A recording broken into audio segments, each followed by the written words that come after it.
झूठ पकड़ने की चंद अलामात पर माहिरीन नफ्सियात की तहकीकात। नफ्सियात दानों के मुताबिक जब कोई शख्स झूठ बोलता है तो वो कुछ न कुछ ऐसी ज़ाहिरी अलामात ज़रूर छोड़ता है जिनसे इस बात का अंदाज़ा लगाया जा सकता है कि उसके कौल और फ़ेल में कितना तज़ाद है।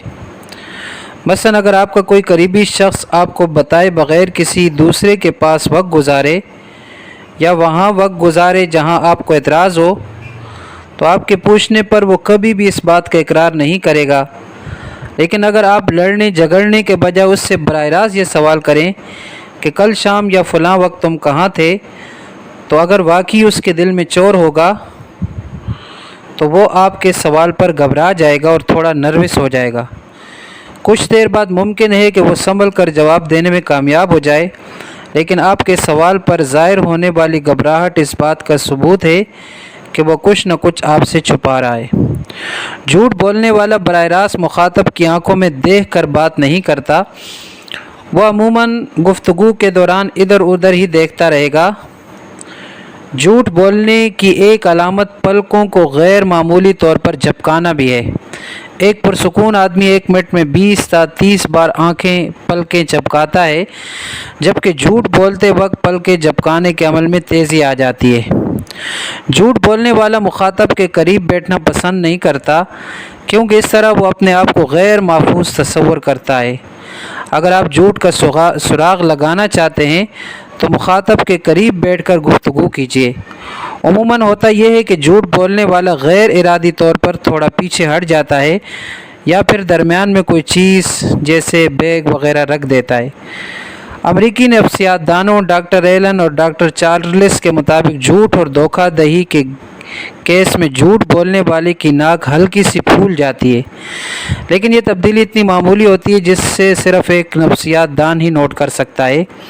इसकी वजह वो ये बताते हैं कि झूठ बोलते वक्त नाक के गुदूद खून जज्ब करना शुरू कर देते हैं, जिसकी वजह से नाक मामूली सी फूल जाती है, जिसके नतीजे में झूठ बोलने वाले को नाक छूने और खुजाने की ख्वाहिश होती है। यानी अगर बात करने वाला बार बार अपनी नाक को छुए तो इस बात का कभी इम्कान है कि वो गलत बयानी से काम कर रहा है।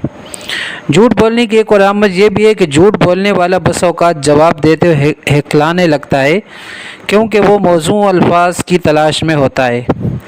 बाद लोगों को लंबी लंबी हाँकने या डींगे मारने का शौक़ बहुत होता है। वो दोस्तों में बैठकर ऐसे ऐसे किस्से सुनाते हैं जिनका हकीकत से दूर का भी वास्ता नहीं होता।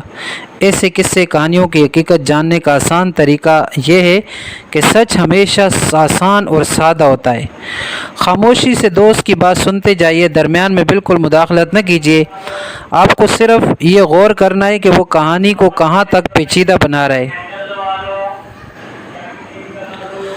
अगर वाक़यात मुसलसल इधर उधर हो रहे हैं तो फिर वो सच नहीं, गप है। अगरचे झूठ बोलने वाले कहानी को पहले ही जहन में प्लान कर लेते हैं जो उनके जहन में होता है। ऐसे में अगर उनसे कोई सवाल कर लिया जाए, ऐसी बात पूछ ली जाए जो पहले से उनके जहन में न हो, तो उसका ठीक तौर पर जवाब नहीं दे पाते, जिससे बहुत हद तक अंदाज़ा किया जा सकता है कि वो झूठ से काम ले रहे हैं। बहरहाल ये तो साइंसी तहकीकात थी। अल्लाह के रसूल सल्लल्लाहु अलैहि वसल्लम ने झूठ बोलने को सख्त तरीन बुराई कहा है और झूठ बोलने वाले पर अल्लाह ताला की लानत होती है, अल्लाह ताला की रहमत से महरूम होता है।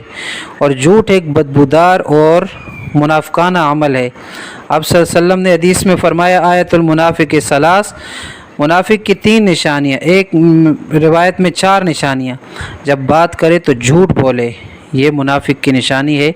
अल्लाह तबारक व तआला हम सब को इन बुराइयों से बचने की तौफीक नसीब फरमाए।